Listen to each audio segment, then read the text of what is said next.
Police వర్గం కథ. కార్తీక మాసం చివరికి రాగానే గుర్తుకువచ్చే కథ పోలీస్ వర్గం. ఇంతకీ ఎవరీ పోలి? ఆమె వెనుక ఉన్న కథ ఏమిటి? దానిని తలుచుకుంటూ సాగే ఆచారం ఏమిటి? అంటే ఆసక్తికరమైన జవాబులే వినిపిస్తాయి. పోలీస్ వర్గం అచ్చంగా తెలుగువారి కథ. కార్తీక మాసంలోని దీపం ప్రాధాన్యతనే కాదు, ఆ ఆచారాన్ని నిష్కల్మషంగా పాటించాల్సిన అవసరాన్ని సూచించే గాథ. అనగనగా ఒక ఊరిలో ఒక ఉమ్మడి కుటుంబం ఉండేది. ఆ కుటుంబంలో 5 కోడళ్లు ఉండేవారట.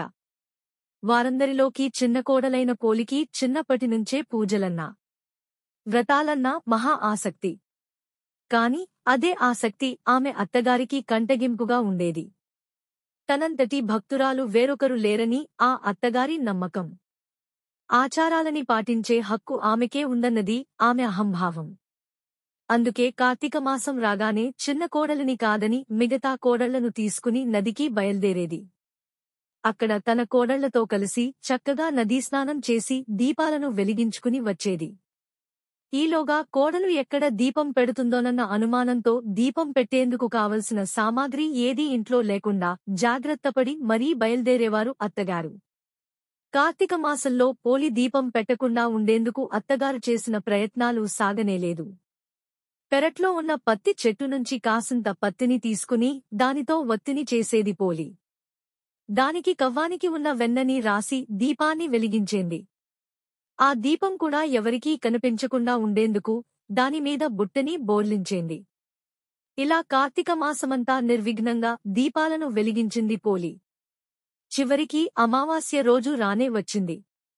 కార్తీక మాసం చివరి రోజు కాబట్టి ఆ రోజు కూడా నదీస్నానం చేసి ఘనంగా కార్తీక దీపాలను వదిలేందుకు అత్తగారు బయల్దేరింది. వెళుతూ వెళుతూ పోలి ఆ రోజు కూడా దీపాలను పెట్టే తీరిక లేకుండా ఇంటి పనులన్నీ అప్పగించి మరీ వెళ్ళింది. కాని పోలి ఎప్పటిలాగే ఇంటి పనులను చకచకా ముగించేసుకుని కార్తీక దీపాన్ని వెలిగించుకుంది. ఎన్ని అవాంతరాలు వచ్చినా, ఎంత కష్టసాధ్యమైనా కూడా ధర్మాచరణ చేసిన పోలిని చూసి దేవదూతలకు ముచ్చటవేసింది. వెంటనే ఆమెను బొందితో స్వర్గానికి తీసుకువెళ్లేందుకు విమానం దిగివచ్చింది. అప్పుడే ఇంటికి చేరుకుంటున్న అత్తగారు, ఆమె కోడళ్ళు ఆ విమానాన్ని చూసి అది తమ కోసమే వచ్చిందనుకుని మురిసిపోయారు. కాని అందులో పోలి ఉండేసరికి హతాశులయ్యారు.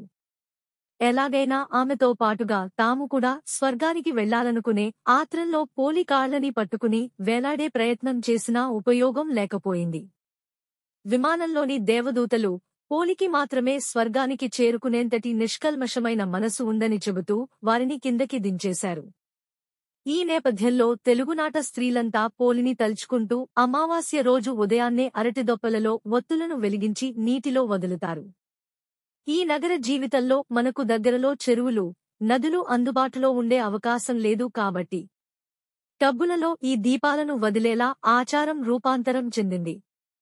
ఇలా వదిలిన అరటిదీపాలను చూసుకుంటూ పోలిని తలుచుకుంటారు.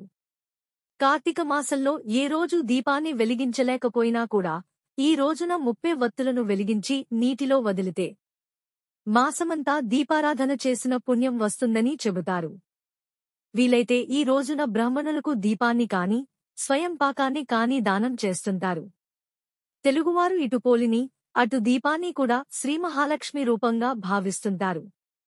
అందుకని చాలామంది ఈ పోలి దీపాలను అమావాస్య రోజున కాకుండా మర్నాడు వచ్చే పాడ్యమి రోజున వెలిగించుకుంటారు.